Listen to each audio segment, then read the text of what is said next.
Terus di sini memang saya nggak tahu ya, kebetulan ada ular juga apa. Ini juga dijaga sekitar sini itu ada 4 penjuru itu dijaga dengan ular.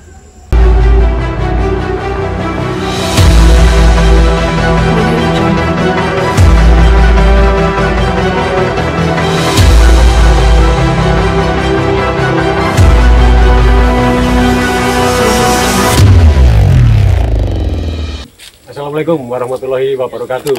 Jumpa lagi dengan Air Nusantara, budaya kita.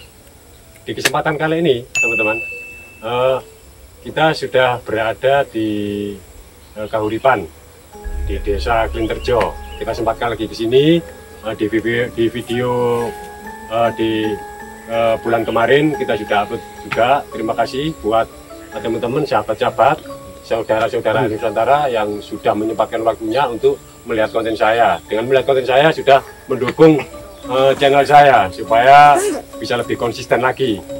Kita menyajikan video-video yang penuh inspiratif juga, biar lebih akurat juga. Terima kasih teman-teman. Kita lanjut. Saat ini saya sudah mendatangkan lagi ada saudara kita dari Bali. Dia juga menyempatkan lagi untuk memberikan informasi. Jadi informasinya di sini bukan melalui BPJB, tapi di sini menggunakan secara mata batin dan juga secara spiritual. Gitu ya. Oke, teman-teman, kita lanjut ke sana. Ke Nini kita datangi, nanti bisa dilihat situasi di sini seperti apa nanti.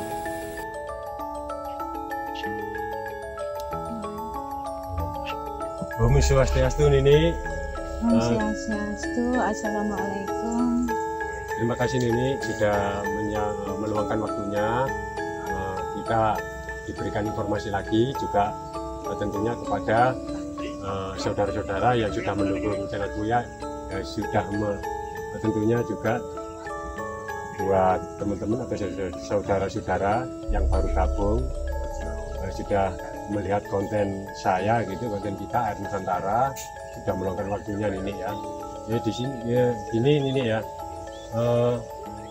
Kami Air Nusantara, tim Air Nusantara berusaha ingin menggali informasi karena ini topiknya kan di luar dari BPJB. Kalau dari BPJB memang secara spesifik menjelaskan bagaimana bangunan ini dan lain-lain gitu ini ya. Ya terima kasih terhadap BPJB sudah menggali semua bagian di sini dengan ekskavasi gitu. Terus gimana ini kita juga pengen tahu secara spiritual di sekitar ini. Kita ini bukan settingan teman-teman, ini saudara Nusantara.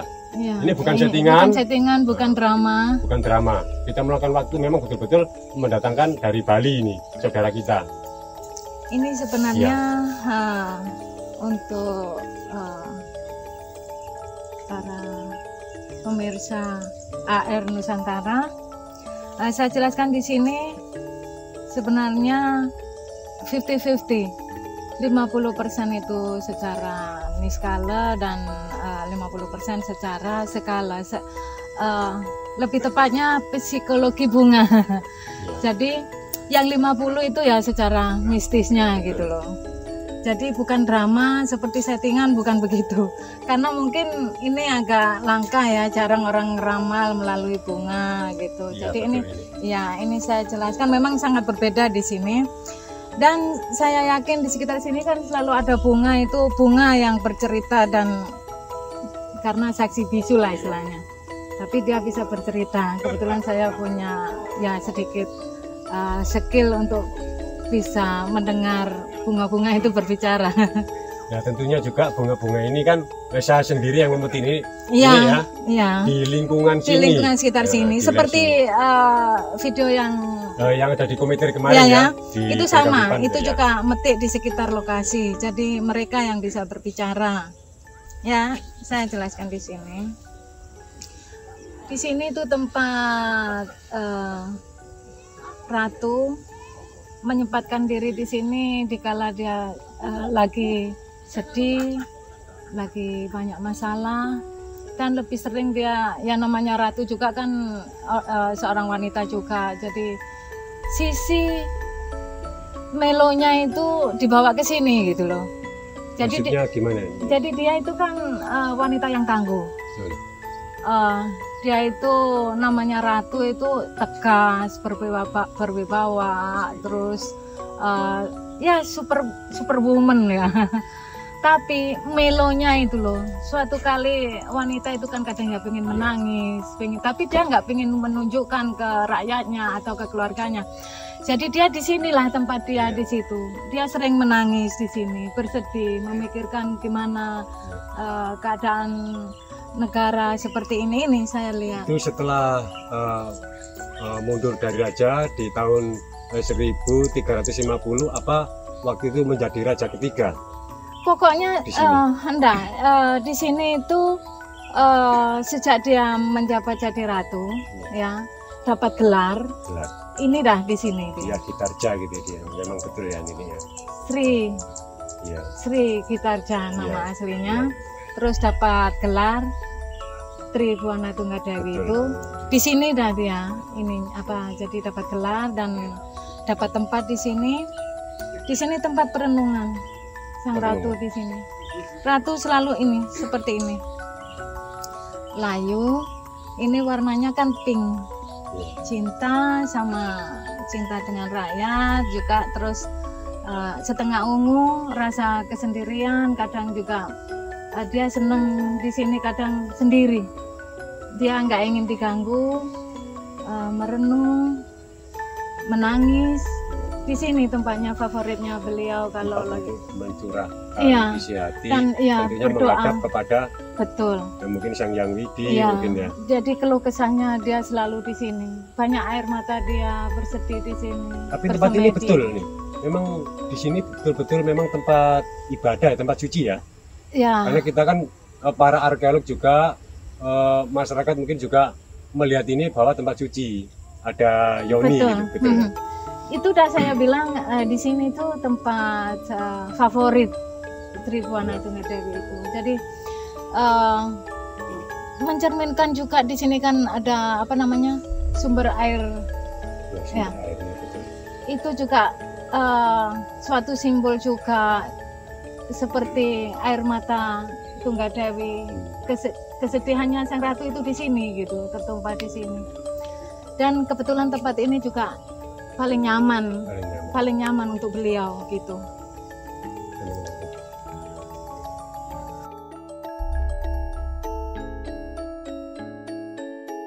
Ya teman-teman ya, ini kembali lagi ini kepada kepercayaan masing-masing. Karena medianya juga tadi bunga memang. Jadi apa yang diketahui oleh Nini, apa yang dia lihat dari mata batinnya ini bukan settingan. Karena nggak ada settingan di sini, nggak ada naskah. Jadi ini secara spontan melalui bunga, dan bunga pun didapat dari sini. Lanjut, bisa nih. Nah karena di sini leluhur di sini sepertinya putus asa gitu dengan kondisi yang seperti ini gitu setelah runtuhnya. Setelah runtuhnya ini terlihat dari sini para leluhur di sini tuh nih rontok mas. Berarti menyatakan hentinya hancur lah bahasa sekarang mungkin ya. Jadi kayak putus asa terus merasa sedih gitu. Terus di sini memang saya nggak tahu ya, kebetulan ada ular juga apa. Ini juga dijaga sekitar sini itu ada 4 penjuru itu dijaga dengan ular. 1, 2, 3, 4 ya. Di sini ada 4 penjuru dijaga dengan ular. Ya pasti ularnya juga ular kasat mata karena di sini. Iya. Oh, dengan ukuran bisa dilihat nih mungkin. Apa eksistensinya juga sering menampakkan diri gitu, menunjukkan eksistensinya di sini ya. Kalau ini yang 2 sering itu menampakkan diri, tapi yang kedua enggak, lagi tidur dia, tenang. Oh ya, ini bisa saya tambahkan lagi bertanya ya, mohon maaf sebelumnya. Di sini kan saya lihat di sini banyak sekali bekas orang ritual mungkin atau sembahyang, nggak tahu ini cara Hindu atau maaf mungkin kita nggak menyebut agama, maaf. Nah seperti itu sebetulnya bertujuan apa? Sebenarnya di sini tuh cocoknya buat apa nih? Untuk sisi baiknya? Sebenarnya petilasan ya kalau Petilasan. lebih tepatnya petilasan. Jadi kalau datang ke sini ya kita mengenang, selalu menghormati beliau. Ya, karena kita itu selalu seperti idola gitu kan. Oh, gitu. Kita mengidolakan beliau menjadi wanita yang hebat, superwoman. Berarti menjunjung tinggi ya. Iya, betul. Dengan hebatnya sebagai raja pertama tercatat gitu kan. Iya. Raja ketiga. Ya pertamanya kan wanita gitu loh. Kok begitu hebatnya gitu. Dan ini sama pemerintahannya Tribhuwana Tunggadewi itu sampai dapat gelar seperti itu, dan rakyat semuanya itu juga memang setuju, semuanya itu cinta dengan Tribhuwana Tunggadewi, itu setuju gitu. Jadi beliau itu dicintai seluruh rakyatnya. Terus ini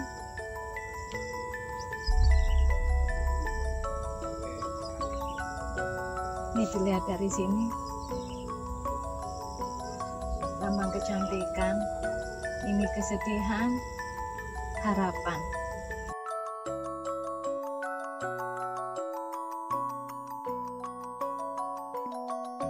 Sama seperti kemarin, Iya. di sini ada dua kepercayaan yang sangat besar dan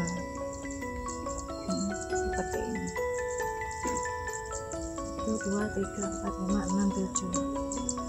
Ini sama mas, karena memang ini nggak merekayasa, jumlahnya juga 7, jadi ada tujuan. Ini kan Iya. warnanya putih, yaitu tadi kalau ingin ini bisa terkuat semuanya, itu harus beberapa elemen berdoa bersama. Yang pasti itu harus bersih di Iya. sini ya, suci kan. Bersih, ini orang-orang bersih semua ini, orang bersih semua dengan satu tujuan, tapi harus dengan ikhlas gitu loh. Ikhlas. Memang benar-benar kerajaan ini sudah waktunya untuk Bermunculan gitu.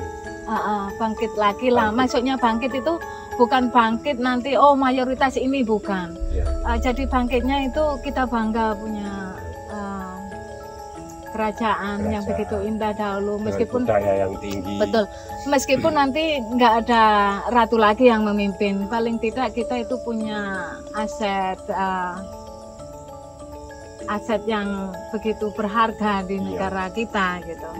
Tapi tetap ini harus kompak, dengan hati bersih, tulus, berdoa bersama dari beberapa elemen, baru nanti akan dimudahkan begitu.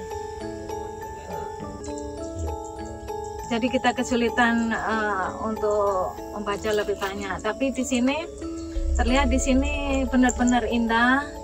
Tapi masalahnya kalau dilihat dari sini 8, tapi ada 2 arah yang nggak terjaga. Oh gitu ya. Ini loh. 2 arah. Jadi 2 arah. Tapi nggak tahu nih ya arahnya yang di mana, barat, selatan, Iya. atau mungkin Ini tenggara atau. betul. Dulu juga karena gini, wilayah ini sampai kerajaan itu hancur, memang sebetulnya sih kuat. Tapi ada 2 pintu gerbang yang lolos dari pengawasan. Itu dah mulai, kalau dilihat dari sini. Sebenarnya benar 8 penjuru angin itu sudah kuat secara niskala, secara skala itu udah bagus. Bagus. Cuman dari sisi skalanya itu dan niskalanya juga ketemu ini, yang dari 2 gerbang itu kecolongan istilahnya. Colongan. Ya kalau dilihat dari sini, jadi sampai ada pemberontakan dan habis. Oh gitu. Iya, beberapa semacam juga perusakan oleh mungkin yang Iya, belum jadi mengerti kan. Memang banyak dijarah nih di Winterjo dulu memang. Iya, betul. Menurut cerita dari BPJB dan dari warga setempat gitu. ini sebenarnya seluruh Majapahit ini 8 penjuru mata angin itu sebenarnya ada mas, ada gerbang gitu loh. Itu kalau 8 penjuru mata angin sih, 8 gerbang itu gerbang secara mistis ya. Niskalanya itu udah sempurna gitu. Tapi kalau gerbang yang nyata itu ada 4. Ada 4 ya. Tapi ini 2 gerbang itu lolos dari pengawasan waktu itu, secara niskalanya itu. Jadi akhirnya bisa lah waktu itu diruntuhkan gitu. Kalau menurut ini nih ya juga mengenai area, luasan area di sini sebetulnya apakah lebih besar dari yang digali oleh BPJB yang sudah diekskavasi? Yang di sini? Yang di sini.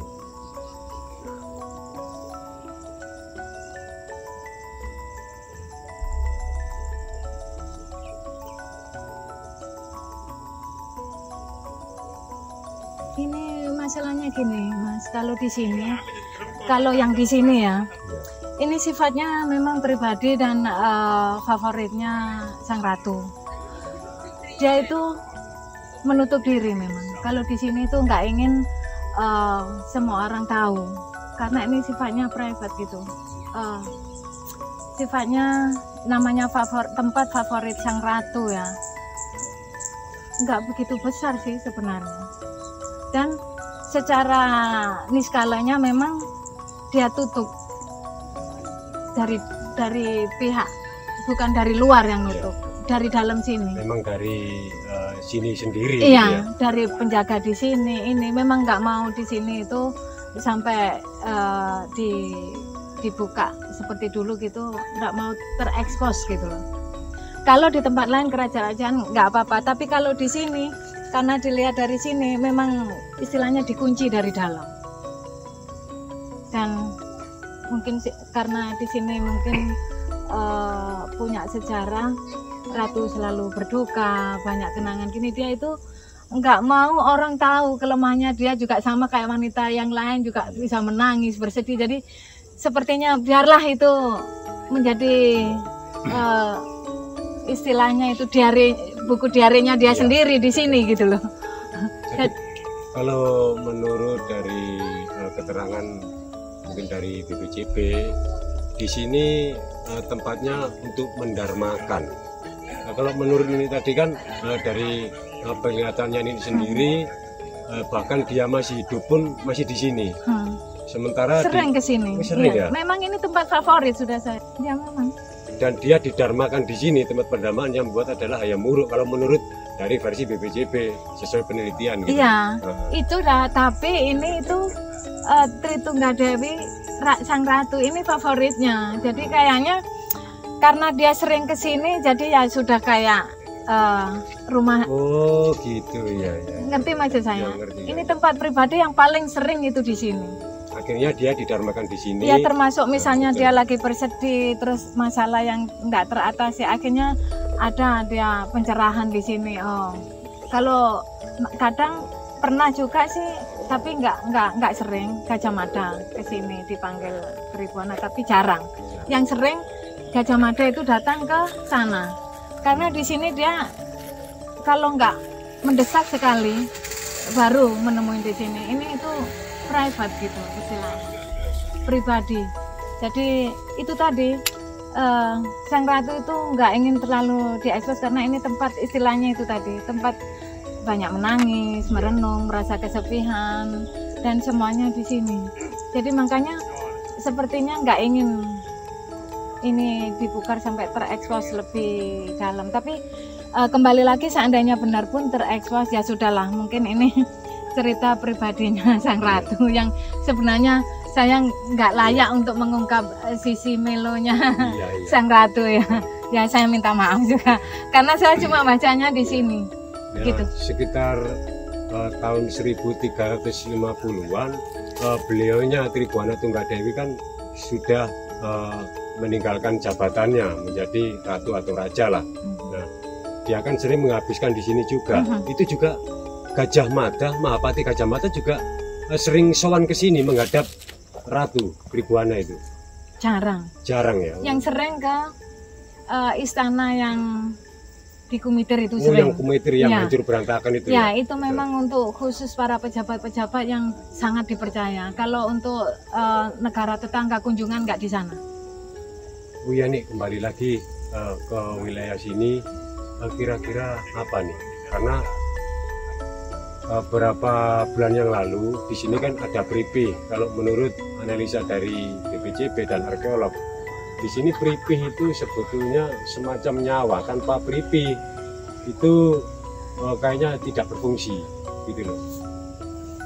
Nah, sementara di sini tanpa Pripih pun masih kodamnya atau mungkin semacam aura dengan kekuatan energinya masih ada tidak di sini nih? Masih. Masih ya. Masih. Terus untuk ini nih, kayak harta benda mungkin yang lebih mulia lah di eranya, mungkin kayak harta karun ya. Itu kira-kira di seputaran wilayah daerah Pinterjo sini atau lebih mendekati situs Tribuana Tunggadewi ini ada nggak nih? Coba biar Air Nusantara, pemirsa Air Nusantara bisa berimajinasi lah.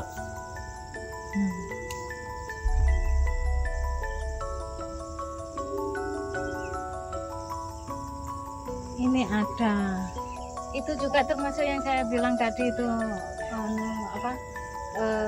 yang dijaga ular tadi. Itu kan jaga benda-benda termasuk benda-benda emas dan yang lain-lainnya. Apalagi yang di situs Kumitir yang kemarin itu kan ularnya lebih besar itu. Itu yang terbesar di sana. Itu yang terbesar. Iya. Itu paling besar. Kan saya bilang tadi dijaga ular. Eksistensi yang paling sering itu apa nih di sini? Selain ular mungkin ada mungkin makhluk-makhluk lain menyerupai atau apa gitu. Kalau dulu sering, Mas, tapi kalau saat ini sih sepertinya enggak begitu. Kalau dulu ya. Kalau dulu memang sering ya. Iya. Kalau sekarang hari-hari tertentu masih, tapi nggak setiap hari. Oke teman-teman, bisa ini ya cek klarifikasi mungkin oleh warga sekitar mengenai mitos atau makhluk apa yang sering kita kan nggak tahu, nggak tanya gitu. Mungkin teman-teman yang sudah melihat konten saya, konten Air Nusantara, mungkin bisa cek karena di sini katanya dulu beberapa tahun yang lalu itu sering. Dalam saat-saat ini ekskavasi dari BPCB sekarang sudah tidak, bahkan tidak lagi menampakkan ya. Mungkin hanya hari-hari tertentu, betul. Betul. Hari-hari tertentu masih. Jadi ini saya nggak hanya menguak pribadinya Sang Ratu saja di sini, dan sebenarnya buka pribadinya orang lain, apalagi ini ratu yang berkuasa, superwoman, malah saya membuka yang paling sensitif sebenarnya. Ya saya mohon maaf, sebenarnya itu aja yang saya sampaikan. Ya. Ada lagi mungkin yang bisa disampaikan untuk pesan moralnya mungkin terhadap tim Air Nusantara, juga pemirsa saudara-saudara Air Nusantara.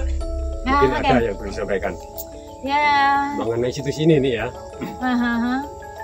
Dan misalnya di sini ada yang saya jelaskan tadi, ada terlalu berlebihan atau ada yang kurang, ya kita minta maaf karena hanya sebatas penglihatan yang berbeda ya. Jadi kalau ada kritik membangun, silakan, saya juga terima kasih. Ya tentunya juga minta maaf nih ya, juga terima kasih sudah mendukung channel saya dengan jauh-jauh menyempatkan waktunya datang ke Mojokerto di Desa Pinterjo gitu. Sama-sama. Oke, terima kasih Nini ya, mungkin dengan Bli. Terima kasih Bli. Om Swastiastu. Om Swastiastu. Oke, terima kasih teman-teman. Tadi informasi sudah disampaikan oleh Nini itu ya, untuk konten di berikutnya mungkin mohon maaf nih ya, bisa kita lanjut mungkin ya, kita ngerepotin lagi ya. Gitu, terima kasih. Salam budaya. Assalamualaikum warahmatullahi wabarakatuh. Budaya Nusantara, budaya kita.